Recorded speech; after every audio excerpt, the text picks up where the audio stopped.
Baik, terima kasih telah bergabung di channel Pak TR ya. Kali ini kita akan coba sampaikan beberapa fakta-fakta terkait mengenai P3K ya. Apa sih manfaatnya nanti kalau menjadi P3K, kalau kita bisa mengikuti P3K?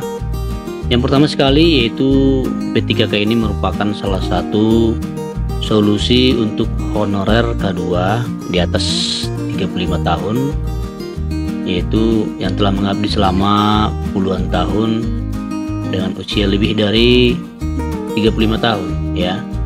Saat ini terkendala saat ingin menjadi ASN, pasalnya ada batas usia maksimal yang ditetapkan untuk menjadi ASN. Skema P3K diharapkan bisa menjadi solusi atas keberadaan honorer K2 yang berusia di atas 35 tahun. Dalam skema ini, mereka yang diangkat menjadi P3K berusia paling rendah yaitu 20 tahun dan paling tinggi 1 tahun sebelum batas usia pensiun untuk jabatan tersebut. Nah, yang kedua yang perlu kita pahami, gaji P3K ini nanti akan disetarakan dengan ASN, yang mana pemerintah itu sendiri memastikan honorer K2 yang nantinya diubah menjadi P3K akan mendapatkan penghasilan lebih baik dari yang diterima saat ini pada kisaran mungkin ya ratusan ribu rupiah. Nah, hak keuangan P3K akan disetarakan dengan ASN ya, termasuk gaji dan tunjangan yang besarannya tergantung kementerian atau lembaga dan pemerintah daerah. Nah, untuk pensiun sifatnya tidak wajib ya. P3K bisa mendapatkan dana pensiun asal bersedia gajinya dipotong setiap bulan.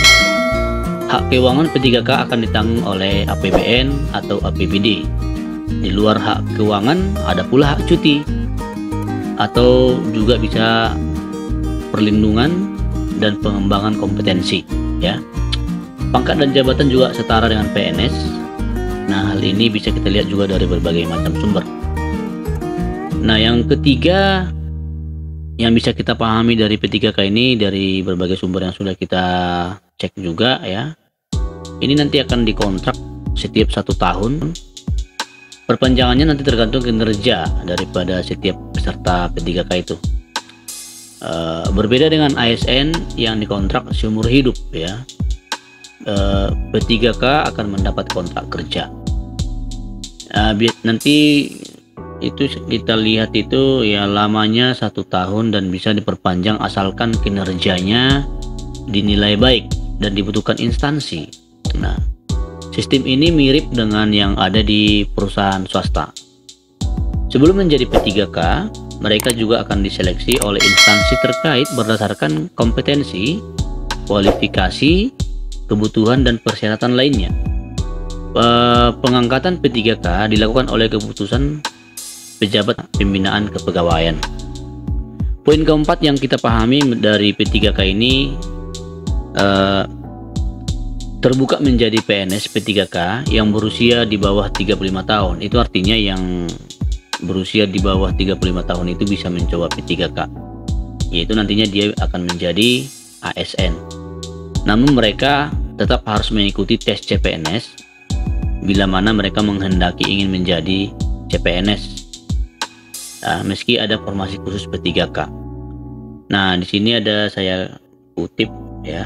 Dalam pasal 98 Undang-Undang ASN disebutkan P3K tidak dapat diangkat secara otomatis menjadi calon PNS ya. Jadi untuk diangkat menjadi calon PNS, P3K harus mengikuti semua proses seleksi yang dilaksanakan bagi calon PNS dan sesuai dengan ketentuan peraturan perundang-undangan.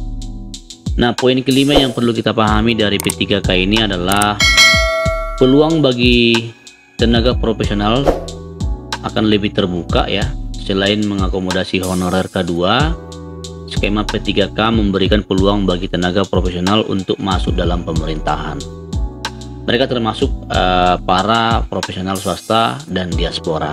Nah, kelima poin ini perlu dipahami supaya nanti para pelamar P3K ya yang ingin mencoba bisa juga mencoba kesempatan ini, walaupun nanti katakanlah penerimaan CPNS tidak terbuka bagi peserta yang usianya di bawah 35 tahun. Jadi bisa juga mencoba untuk ketika nanti formasi P3K ini sudah diumumkan.